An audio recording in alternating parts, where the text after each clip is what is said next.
예레미야 51장 1절에서 10절까지 말씀 묵상하겠습니다.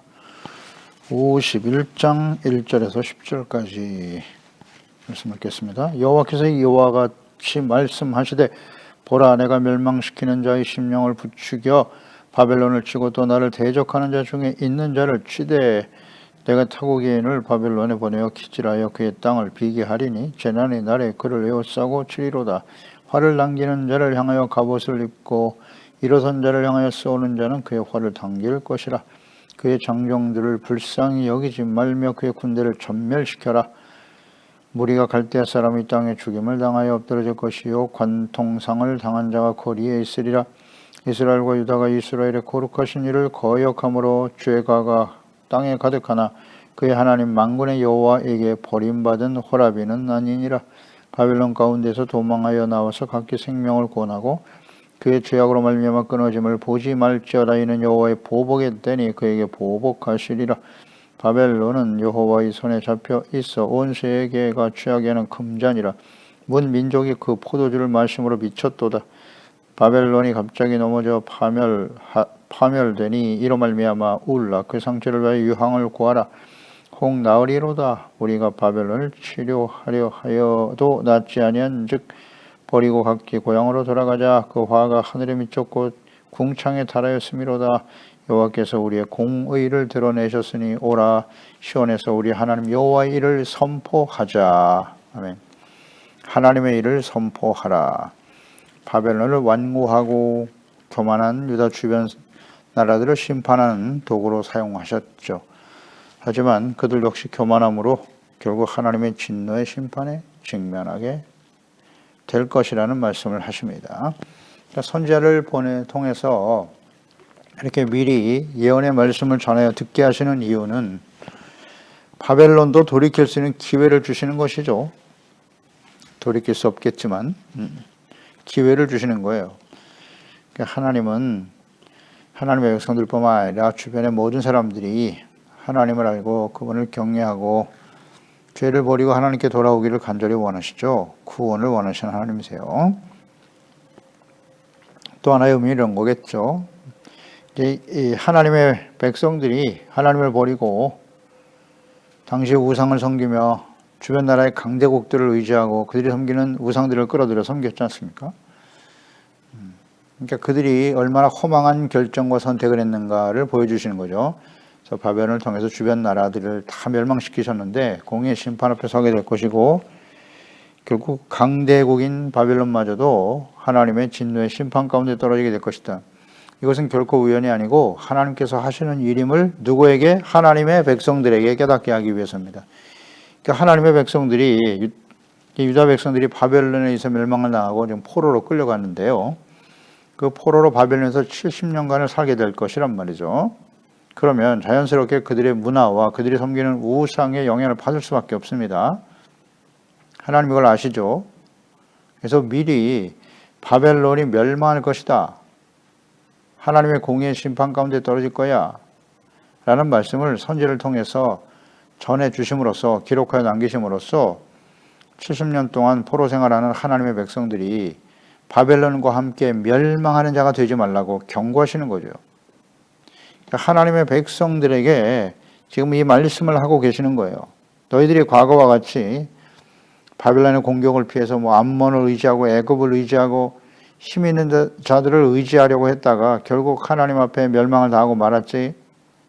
그러니 바벨론도 교만하여 멸망당할 것이니 그들을 믿고 의지하는 어리석음을 범치 않도록 하라. 하나님의 마음이 느껴지잖아요. 왜 이 말씀을 기록하여 전하게 하시고 기록하여 남기게 하시는가? 왜 오늘날 우리에게 이 말씀을 듣게 하시는가? 의미를 잘 알아야죠. 하나님보다 오늘날은 재물이 우상인 시대라. 힘 있고 재물, 나에게 뭔가 유익을 주고 도움을 줄 수 있는 그것을 신으로 섬기잖아요. 종로로 타면서 하나님을 버리고 말씀을 버리고 그 결과가 어떻게 된다? 그들과 함께 멸망하는 겁니다. 하나님의 진노, 공의가 반드시 작동되겠죠. 하나님을 대적하고 교만했던 자들이 근데 그들 편에 서면 함께 멸망을 당한다. 사랑하는 나의 자녀들아, 제발 그 길을 서지 말라고, 그 길에 서지 말라고 이 말씀을 하고 계시는 거예요. 바벨론 강력한 나라 아닙니까? 얼마나 부러워요. 하나님의 백성들은 멸망을 당하고, 그러니 그들을 동경하고 그들이 섬기는 우상을 따를 수밖에 없단 말이죠. 1절로 4절 바벨론의 멸망은 하나님께서 하시는 일임을 다시 한번 강조하시죠. 보라, 내가 하나님이 멸망시키는 자의 심령을 부추겨서 바벨론을 칠 거야. 그리고 나를 대적하는 자 중에 있는 자를 함께 칠 것이다. 하나님을 대적하는 자, 교만한 사람들이죠. 하나님과 하나님의 백성들을 조롱하고, 내가 타국인을 바벨론에게 보내어 키질하여 그 땅을 비게 할 거고 재난의 날에 그를 에워싸고 칠 거야. 아주 분명히 내가 하신다고, 하나님이 하신다고 말씀하고 계시죠. 그러니까 바벨론이 멸망당한 것은 누가 하신 일이다? 하나님이 하신 겁니다. 메대와 파사를 사용하신 거죠. 그러니까 바벨론을 심판의 도구로 사용하신 같이 메대 파사, 다리오 왕의 마음을 부추겨서 바벨론을 공격하여 심판하셨다. 당시에 강대국들을 이렇게 하나님의 공의의 심판의 도구로, 종으로 삼아서 일하시는 분이다. 당시 바벨론은 강력한 나라입니다. 그들과 상대하여 전쟁을 감행하는 일은 대단한 확신과 능력이 없이는 불가능한 일이었습니다. 그런데 하나님께서 메데파사의 왕인 다리오 왕의 마음을 부추겼다 그랬어요. 부추겼다. 감동시켜서 승리에 대한 확신을 심어준 거죠. 공격하게 하셨다. 하나님이 이렇게 일하시는 분이에요. 하나님은 사람들의 마음을 감동하시기도 하고 완악하게 하시기도 하고, 10가지 재앙이 애굽에 쏟아질 때 보세요. 바로의 마음을 완악하게 하셨다고 그랬잖아요. 하나님께서. 끝까지 버티다가 결국 완전히 멸망당했죠. 10가지 재앙은 애굽이 우상으로 섬겼던 신들을 친 거예요. 우상들을 다 때리신 겁니다.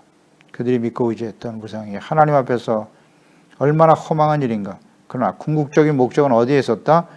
430년 동안 애굽에 살았던 하나님의 자녀 백성들이란 말이죠. 그들도 애굽에 살면서 애굽의 문화와 그들이 섬기는 우상에 깊이 영향을 받고 있었다는 거죠. 그래서 10가지 재앙을, 그들이 섬겼던 우상들을 철저히 깨부시는 거예요. 이것이 하나님이 하시는 일이다. 모세를 통해서 증거하게 하셨잖아요. 하나님이 하실 거라고. 그리고 그들이 멸망해 가는 것을 눈으로 보았죠. 이스라엘 백성들. 그게 하나님의 뜻이에요. 마음을 완악하게 해서.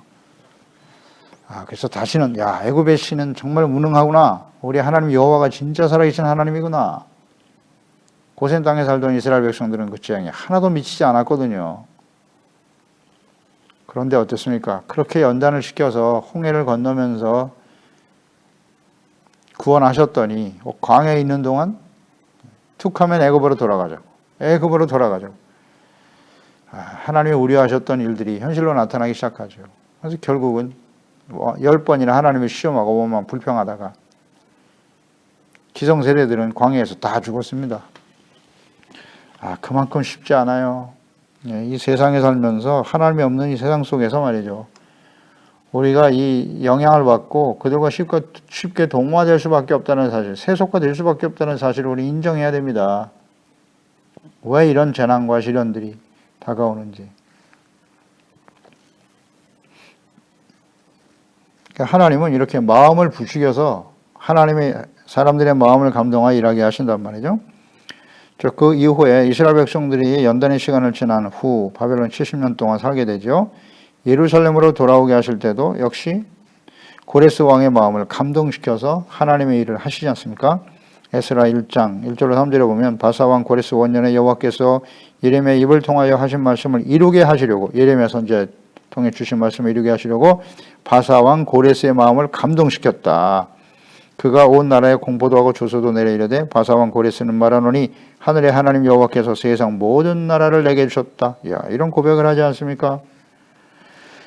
바사왕 고레스가 이런 고백을 하다니 모든 나라를 하나님이 주셨답니다. 나에게 명령하사 유다 예루살렘의 성전을 건축하라 하셨나니 이스라엘의 하나님은 참 신이라. 너희 중에 그의 백성된 자는 다 유다 예루살렘으로 올라가서 이스라엘 하나님 여호와의 성전을 건축하라. 그는 예루살렘에 계신 하나님이시다. 이런 고백을 하잖아요. 고레스의 마음을 하나님이 감동시키는 거예요. 그래서 예루살렘이 회복된 것이고, 예수님을 거부하고 로마에 의해서 멸망을 당한 예루살렘, 계속 박해와 시련을 당하고 있다가 AD 326년에 로마 왕 콘스탄틴 대제의 마음을 하나님이 감동하시는 겁니다. 그래서 기독교를 선포하게 되잖아요. 인정하게 하시잖아요. 이게 다 하나님이 하시는 일이에요. 마음을 감동시켜서 하나님의 나라를 회복하게 하시기도 하고, 때로는 마음을 하나님이 완악하고 악한 마음을 심어주어 심판의 도구로 사용하시기도 하고. 그러니까 지금 이 되어지는 인류의 역사를 쭉 보세요. 인류의 역사에 일어나는 모든 일들은 결국 지도자들이 있잖아요. 그 일을 행하는 지도자들. 그들의 마음을 하나님 움직이시는 거예요. 감동시켜서 모든 일을 이루게 하신다. 잊지 말아야 됩니다. 심령을 감찰하시고 인도하시는 하나님 앞에서 우리는 어떻게 해야 돼요?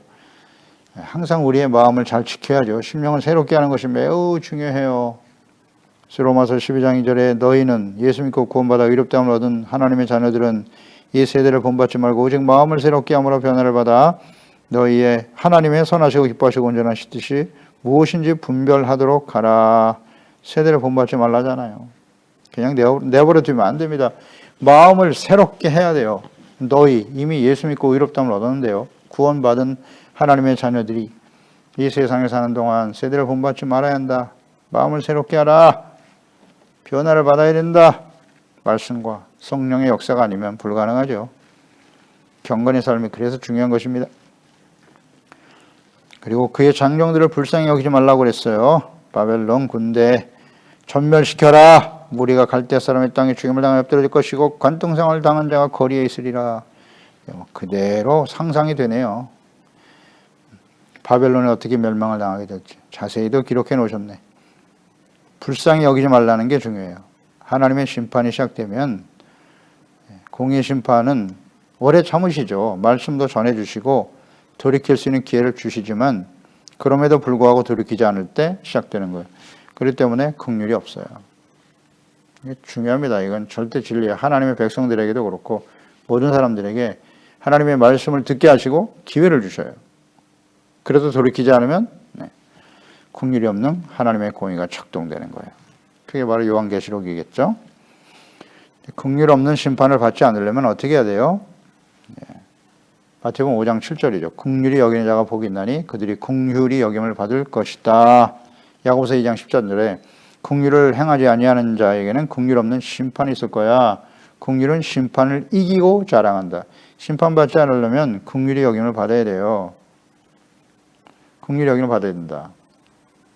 긍휼이 없는 심판을 받지 않으려면. 긍휼히 여김을 받는다는 게 무슨 뜻이에요? 먼저 자기 자신의 죄와 허물을 깨닫고 돌이켜야죠. 그리고 하나님 앞에 긍휼을 구해야죠.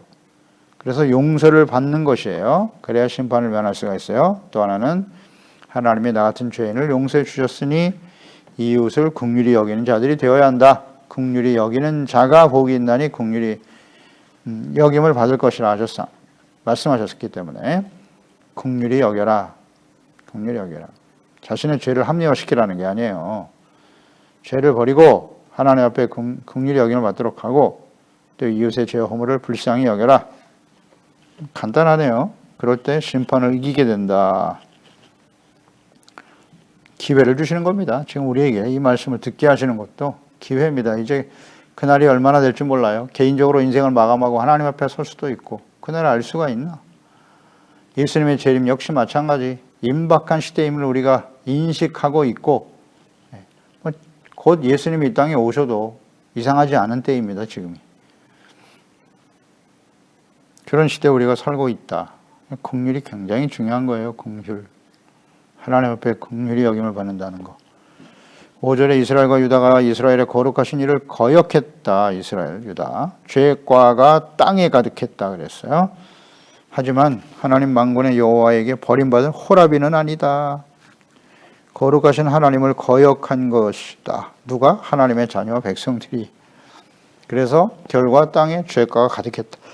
그래서 하나님의 공의 심판을 받게 된 것인데 완전히 버리지는 않으셨다는 거예요. 바벨론의 멸망과 함께 이제는 그들이 회복되어 다시 예루살렘으로 돌아오게 하실 것이다 라는 말씀이죠. 그러니까 6절에 보면 바벨론 가운데 도망하여 나와서 각기 생명을 구원하고 그 죄악으로 말미암아 끊어짐을 보지 말지어다. 이런 일은 다시 일어나서는 안 된다는 거예요. 경고하고 있는 거예요. 바벨론 가운데서 도망하여 다시 이제 예루살렘으로 돌아오게 될 텐데, 그 이전과 같이 죄악으로 인해서, 죄가로 인해서 하나님의 공의 심판에 떨어지지 않도록 하라는 거예요. 여호와의 보복의 때니 그에게 보복하시리라 그랬어요. 보복하시는 하나님이심을 잘 알아야 됩니다. 그러니까 바벨론의 공격과 포로가 되는 일, 예레미야 시대에 끊임없이 항복하라고 말씀하셨잖아요. 항복하라. 죄를 버리고 자신들의 죄가로 인해서 다가오는 하나님의 공의라는 사실을 인정하고 겸손해지라는 뜻이잖아요. 두 손 들어라. 죄를 깨닫고 돌이키고 하나님께 자비를 구하라. 그게 항복하는 일이었잖아요. 그러니까 재난과 시련과 위기와 환난들이 다가올 때 그 하나님이 왜 그런 일들을 하나님의 자녀 백성들에게 당하게 하시는가? 그 뜻과 목적이 무엇입니까?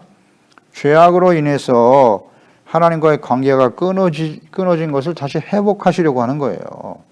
그러니까 이런 일을 경험하고 난 다음에는 다시는 죄가로 인해서, 범죄로 인해서 하나님과의 관계가 끊어지지 않도록 조심하고 힘써야 된다는 거죠. 그래서 이 하나님께서는 철저하게 죄악에 대해서 공의로 보복하시는 하나님이라는 걸 잘 알아야 돼요. 나훔 1장 2절로 3절, 여호와는 질투하시며 보복하시는 하나님이시니라. 여호와는 보복하시며 진노하시되 자기를 거스르는 자에게 여호와는 보복하시며 자기를 대적하는 자에게 진노를 품으시며 여호와는 노하기를 더디하시며 권능이 크시며 벌받을 자를 결코 내버려 두지 아니하시느니라. 여호와의 길은 회오리바람과 광풍에 있고 구름은 그의 발에 티끌이로다. 아멘. 잘 나타나 있죠?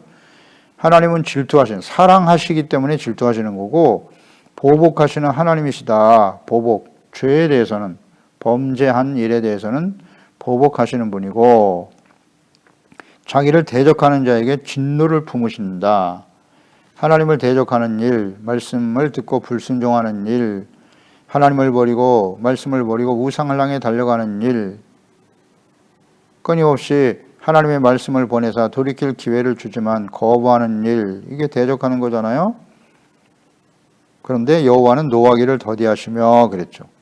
오래 참으신다고요. 오래 참. 이게 사랑이잖아요. 오래 참고, 사랑은 오래 참는 거예요.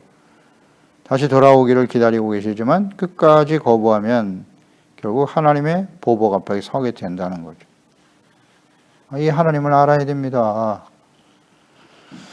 보복하시는 날에, 그러니까 하나님을 대적하는 자는 교만한 사람들이죠. 하나님의 보복하시는 공의 앞에 서게 되고 그것은 긍휼이 없는 심판이 될 것이다. 정확하게 말씀하셨고, 이것이 모든 역사 속에 진행됐잖아요. 이스라엘 보세요. 그 역사 속에 계속 진행되었고, 또 그 이후에 예수님을 십자가에 내어버린 하나님의 백성들이 어떻게 하나님의 보복 앞에 쓰러져 갔는가, 역사가 증명하고 있잖아요. 또 하나님의 자녀 백성들 역시 마찬가지죠. 예수 그리스도 안에서 구원받은 하나님의 자녀들이 하나님을 버리고 우상과 연합하고 세속화되어졌을 때 하나님이 어떻게 하셨는가? 보복하시는 하나님, 또 하나님과 교회를 대적하고 복음을 방해한 자들이 어떻게 하나님의 보복 앞에서 무너져 갔는가? 이 역사를 보면 다 보이지 않습니까? 오늘날도 마찬가지고요. 장차 이제 하나님의 요한계시록에 하나님의 공의가 이 땅에 작동될 텐데, 하나님을 대적하는 자, 복음을 대적하는 자, 하나님을 거부하고 하나님과 예수 그리스도를 주인으로 섬기지 아니하고 재물을 주인으로 섬기고, 오늘날은 재물과 자기 자신이 신이죠. 우상이니까. 그래서 7절에 바벨론은 여호와의 손에 잡혀있는 온 세계가 취하게 하는 금잔이었다. 민족이 그 포도주를 마심으로 미쳤도다. 그렇습니다. 하나님의 손에 잡혀 온 세상을 진노의 포도주에 취하게 했다는 거죠. 그래서 하나님의 심판에 이르게 했다. 금잔이었다. 포도주를 마시고 취하게 하는 금잔. 그러니까 하나님의 심판의 도구로 사용하셨다는 거예요. 그래서 이 바벨론이 요한계시록에도 나오지 않습니까? 바벨론이 멸망당했다고.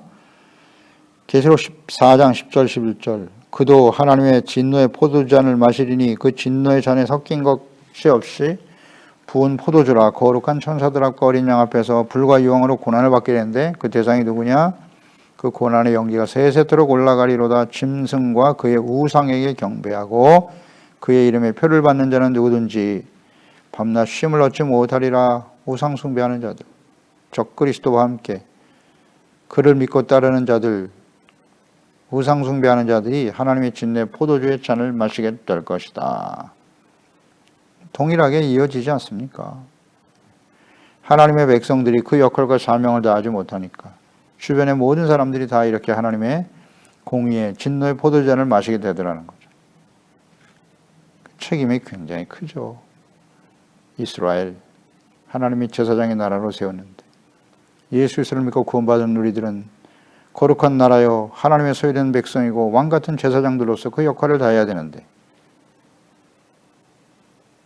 그 역할과 사명을 상실하고 정체성을 잃어버린 교회, 하나님의 진노가 임하게 되겠죠. 임하게 되겠죠. 당연히. 그래서 예수님이 재림하셔서 먼저 데려갈 사람과 이 땅에 남겨둘 사람들이 정리가 되는 거예요. 이 땅에 남을 교회와 그리스도인들이 있을 것이고 예수님과 함께 공중의 주님을 영접하고 천상으로 올라가는 사람들도 있을 것이고 이 땅에 남으면 하나님의 진노의 심판이 쏟아지는 겁니다. 긍휼이 없는 심판이 쏟아지는 거예요. 쏟아지는 겁니다. 10절에 여호와께서 우리의 공의를 드러내셨으니 오라 시온에서 우리 하나님 여호와의 일을 선포하자. 그러니까 범죄함으로 인해서 언약의 백성 유다가 바벨론에서 멸망을 당하게 되는 일, 그리고 또 바벨론이 메대 파사에 의해서 멸망을 당하는 일, 이 모두가 다 공의를 행하시는 하나님께서 하신 일이라는 거죠. 여호와께서 우리의 공의를 드러내셨다. 오라 시온에서 우리 하나님 여호와의 일을 선포하자. 예루살렘으로 다시 돌아올 때 그 이전에 하나님의 백성들이 바벨론에서 멸망을 당했던 일, 또 바벨론 역시도 멸망당하고 그들이 다시 예루살렘으로 돌아올 수 있었던 것은 하나님이 하신 일이었다는 거죠. 그것이 다 공의를 드러내셨다라는 게 중요해요. 하나님은 사랑이시고 또한 공의의 하나님이라는 걸 절대 잊지 말아야 합니다. 그러니까 하나님이 하시는 일이었다는 거예요. 그래서 예루살렘에 돌아올 때 하나님이 하신 일을 선포해야 한다고, 선포하라고, 하나님의 공의를 선포하라. 그러니까 하나님의 백성들이라도 범죄하고 돌이키지 않으면 하나님의 공의 앞에 서게 된다는 것. 또 공의를 선포하라는 얘기는 하나님 앞에서 겸손하여 죄를 버리고 용서받고 의를 회복해야 한다는 거예요. 하나님의 뜻이 하나님의 나라와 의의 회복이라는 거 잊지 말고요. 어렵지 않아요. 하나님의 나라와 의를 먼저 구하라. 삶의 우선순위로 두고 살아라. 의, 죄사함 받고 예수 그리스도를 통해서 죄사함 받고 의롭다함을 얻게 하셨어요. 그걸로 끝난 것이 아니라 그 이후에 끊임없이 하나님의 말씀 앞에서 죄를 버리고 겸손하여 용서받고 의를 회복해가는, 의를 지켜가는, 이걸 잘 유지하면 되는 겁니다. 이걸 회복시키는 것이 하나님의 뜻이에요. 의의 회복. 아모스서 5장 14절이에요. 너희는 살려면 선을 구하고 악을 구하지 말지어다. 살려면 조건절이잖아요. 선을 구하고 악을 구하지 말지어다. 만군의 여호와께서 너희의 말과 같이 너희와 함께 하시리라. 너희가 내게 번제나 소제를 드릴지라도 내가 받지 아니할 것이요 너희의 살진 희생의 화목제도 내가 돌아보지 아니하리라. 내 노랫소리를 내 앞에서 그칠지어다. 내 비파 소리도 내가 듣지 아니하리라. 오직 정의를 물같이 공의를 마르지 않은 강같이 흐르게 할지어다. 이게 하나님의 뜻이란 말이죠. 공의가 흘러 넘쳐나게 하라고. 선을 구하고 악을 구하지 말라고 하셨습니다. 그래야 산다고. 산자와 죽은 자를 심판하러 오시리라. 어떤 사람이 산자고 어떤 사람이 죽은 자입니까? 신명기에도 누누이 강조하셨죠. 이 말씀을 듣고 지켜 행하면 사는 거고. 예수 그리스도를 믿고 구원받아 의롭다함을 얻어 생명을 주셨잖아요. 우리에게. 생명을 주셨으니까 그 생명의 핵심이 뭐다? 죄사함 받고 의롭다함을 얻는 곳에 있는 거예요. 의가 생명입니다. 그러니까 하나님이 은혜로 주어진 예수 그리스도 안에서 주신 의롭다함을 얻게 하시는 그 은혜를 헛되이 받지 말고 끊임없이 죄를 버리고 씹고 용서받고 의를 지켜가는 거예요. 정의를 물같이 공의를 마르지 않게 하라. 공의, 하나님의 공의잖아요. 하나님의 말씀을 듣고 지켜 순종하고, 그렇지 못했을 때 회개하고 돌이켜 제사와 예배를 통해서, 기도를 통해서 용서받고, 그 의잖아요. 의가 나의 심령 속에, 우리의 가정과 교회와 이 땅에 흘러 넘쳐날 수 있도록 하라. 그게 하나님의 뜻이에요. 그래서 하나님의 일을 선포하라고 그랬으니까 하나님의 일은 무엇일까?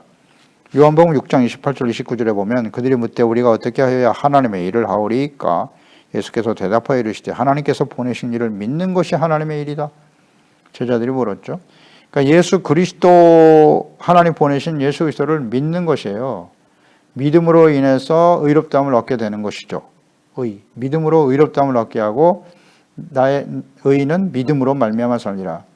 행함이 있는 믿음, 주님의 말씀을 듣고 잘 순종하며 따르는 의의 삶을 계속해 가는 것, 이것이 하나님의 일이죠. 십자가가 하나님이 하신 일이잖아요. 공의와 용서, 회개하는 자에게 용서와 사랑을 주시고 그 일을 계속 이루어 가시더라. 이것이 하나님의 일이고 오늘날도 예수 그리스도 안에서 이 일을 계속하고 계시는 거예요. 누구를 통해서? 하나님의 자녀와 구원받은 하나님의 자녀와 백성들을 통해서, 그리스도인들을 통해서, 교회를 통해서 일을 계속하기를 원하시는 거죠. 많은 사람들이 우리를 보고 예수 그리스도를 믿어 의롭다함을 얻고 하나님을 경외하고 섬기는 거룩한 하나님의 자녀와 백성들, 하나님의 나라가 더욱더 확장되어지를 원하는 거죠. 이게 하나님의 일입니다. 기도하겠습니다. 하나님 아버지, 오늘도 주의 말씀을 듣습니다. 하나님의 자녀들과 백성들이 하나님을 거역하고 하나님을 버려 그 땅이 죄가로 가득했을 때 하나님께서는 바벨론을 심판의 도구로 사용하셔서 하나님께서 하나님의 자녀 백성들을 연단하시고 또 훈련시켜 주시고 의가 회복되고 하나님과의 관계가 회복되게 하시려고 하는 뜻을 드시고, 그를 위해서 심판의 도구로 사용됐던 바벨론 역시 하나님께서 메데바사 왕을 사용하여 심판하신다. 그러니까 이 모든 일이 하나님이 하시는 일이다 라고 말씀하셨어요. 하나님은 공의를 행하시는 하나님이시고 그를 통해서 의를 회복하고 하나님의 자녀 백성들이 진정 하나님의 거룩한 백성, 의로운 백성으로 회복되어지기를 간절히 원하시는 거죠. 이 모든 것이 하나님이 하시는 일임을 우리가 잘 생각하게 하세요. 모든 시대에, 오늘 시대도 마찬가지죠. 하나님은 십자가를 통해서 공의를 보여주셨고 하나님의 사랑이 얼마나 크신가를 보여주셨어요. 그래서 우리가 십자가를 지고 주님을 따른다고 하는 것은 죄를 버리는 겁니다. 그래서 의를 소중하게 여기는 거죠. 하나님의 의가 강물처럼 흘러넘쳐나게 하고 모든 사람들이 죄사함 받고 예수 그리스도 안에서 용서받고 의롭다함을 얻어 주님의 사랑 가운데 거할 수 있도록 하는 일, 이것이 십자가를 지는 일이 아니겠습니까? 주여, 우리가 주님 앞에서는 그 마지막 순간까지 겸손하게 하시고 하나님의 나라와 의를 언제나 우리의 삶의 가치 우선순위로 삼고 끝까지 겸손한 자세로 승리하며 나아갈 수 있도록 늘 말씀과 기도 앞에 깨어있는 경건의 삶을 지켜갈 수 있는 우리 사랑하는 지체들, 가족들, 자녀들이 되게 하소서. 예수님의 이름으로 기도드리옵나이다. 아멘.